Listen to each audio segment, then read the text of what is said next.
Hi, magandang buhay. Muli ako nagbabalik para na naman sa isang maikling video tutorial. Kung gusto mong magbayad online, ito ang mga kailangan mong gawin. First, kailangan natin mag-login sa DGP portal. And then, click natin yung existing student. Register natin yung mobile number. Then, mag-aantay tayo ng OTP.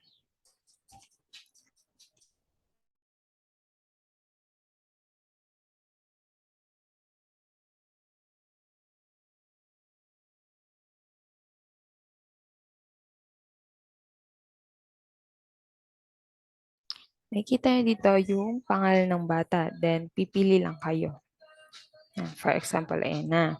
Kiklik nyo yung view fees. Then, papalitan nyo tong academic year, 2023-2024. Nakikita nyo dyan yung total payment na kailangan yung bayadan.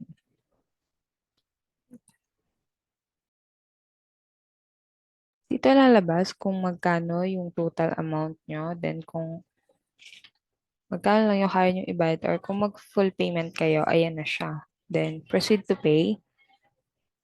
Then, dito, magsaselect kayo ng bank kung anong bank nyo siya babayadan.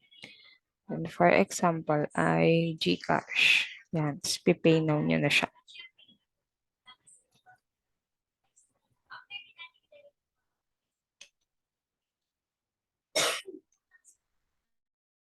Yan, re-register nyo lang dito yung GCash number nyo. Then, yan, pwede na kayo magbayad.